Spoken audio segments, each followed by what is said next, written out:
there's also the point of the bond that mother hens have with their chicks. So even when the chick is in the egg, it's normal for the mother hen to sort of talk to it and chirp and things like that and communicate with it, and the baby chick will actually chirp back. And they really enjoy this for when they're still inside their eggs or their shells. A mother hen will turn her egg as many as 5 times an hour and cluck soothingly to her unborn chicks. So they have, a lot of us might call this just an instinct for them to take care of their young, but you could say the same thing about humans, that our love for our children is just an instinct. It doesn't make it any less real. And hens are really prefer to lay their eggs in their own nesting space. They get really stressed out if they have to nest too close to anything else. So you can imagine when they're in those battery cages or even the shed, so-called free-range eggs, where they're actually packed into sheds, it's extremely stressful for them that they don't have their own nesting space. So in the wild, according to the Humane Society of the United States, the desire for a private nest is so strong that a hen will often go without food and water if necessary to use a nest. So they'll go to like a far-off place where there's no other hens around, even if it means they're far away from food and water, and they'll deprive themselves of that because they want their private space. And if they're packed in too close, it's very emotionally upsetting for them.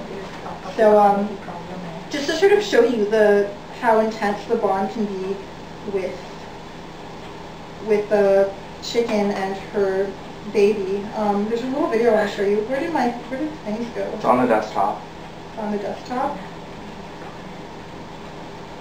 Where is it? Which icon? It says 2 GB file system on the desktop. Oh, this one? Yeah. Okay.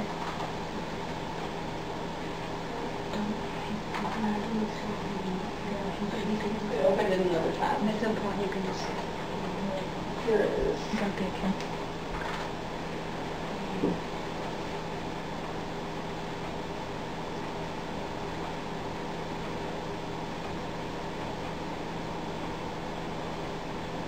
They're just mother and child, I think, or something akin to that. You might call Bigwig a good mother hen, taking Tofu the kitten under her wing. It's the kitten.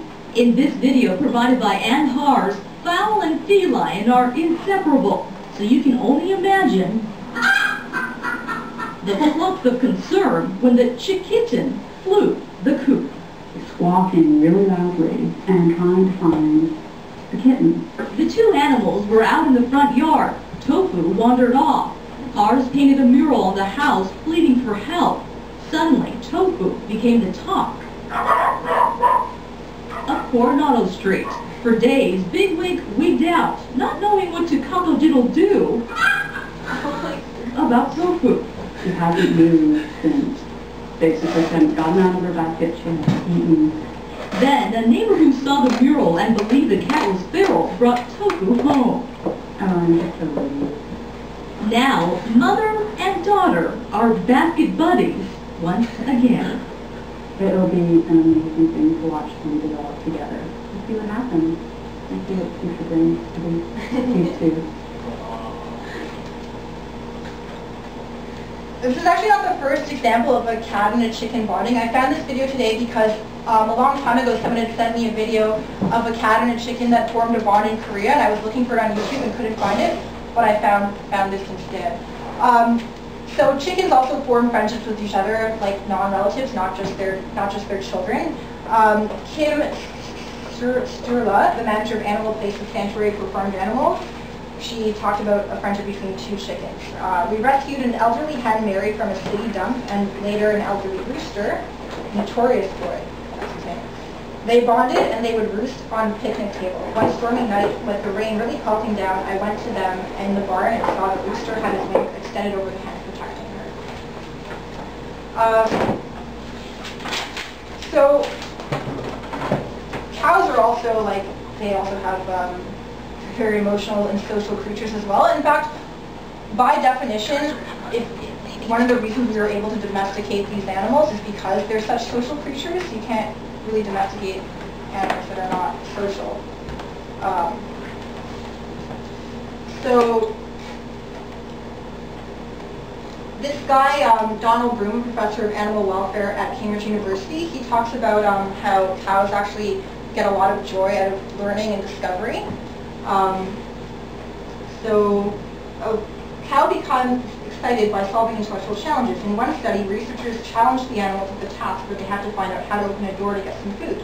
An I can't read that word, some sort of weird machine, was used to measure their brainwaves. The brainwaves showed their excitement. Their heartbeat went up, some even jumped into the air, like they actually jumped. We call this their eureka moment, Professor Green said.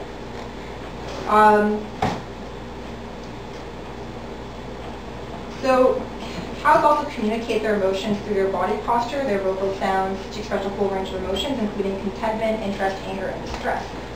And these gentle giants also mourn the death of those they love, even shedding tears over their loss. Each cow can recognize more than 100 members of their herd, and social relationships are very important to them. Cows will consistently choose leaders for their intelligence, inquisitiveness, confidence, experience, and good social skills, while bullying, selfishness, size, and strength are not recognized as suitable leadership abilities. Cows form close friendships with some members of their herd. The relationship between mothers and daughters are especially strong, and cows bond with others in their peer group. When they are separated from their families, friends, or human companions, cows grieve over the loss. Researchers report that cows become very distressed even after a brief separation. The mother-calf bond is particularly strong, and there are countless reports of mother cows who can be heard crying out for their calves for days after they are separated. So as you, I don't know if you're aware, but milk, it comes just like in humans, only when a cow is pregnant or has just given birth. So to produce dairy, you have to constantly be impregnating the cow. And then the baby calf, if it's a female, will be, the fate will be to be another dairy cow. If it's a male, will generally be sent to the veal industry. Either way, they take away the mother's baby calf, either the same day, the day after, 2 days later. Point is, like a very brief period of time after birth. And this is extremely stressing for both the mother and the child, and like literally they'll freak out. So John Avivanus, the senior scientific officer at the Farm Animal Department of the RCPCA in Britain, says that he remembers one particular cow who appeared to be deeply affected by the separation from her calf for a period of at least 6 weeks. When the calf was first removed, she was in acute grief. She stood outside the pen where she had last seen her calf and bellowed for her offspring for hours. She would only move when forced to do so. Even after 6 weeks, the mother would gaze at the pen where she last saw her calf and sometimes wait momentarily outside of the pen. It was almost as if her spirit had been broken, and all she could do was make token gestures to see if her calf was still there.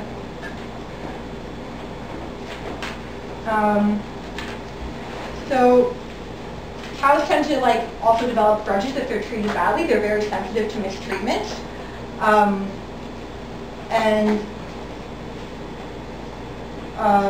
So they give an example of a quarrel between a grandmother cow and her daughter. The grandmother cows often help their daughters with mothering duties, but a cow named Olivia wanted no part of that. She never left her calf's side, and she ignored her mother's offers to help groom him.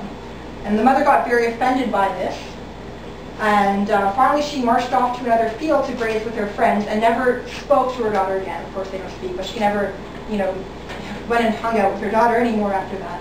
So this is a very, that's clearly like an emotional response, right?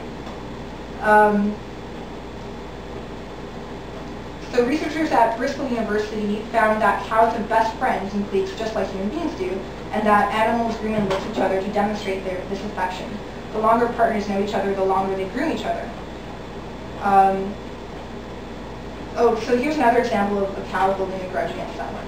Dr. Ed Pager of Purdue University found that cows resent being handled roughly. This is a quote. The handlers don't have to be really mean and hit the cows.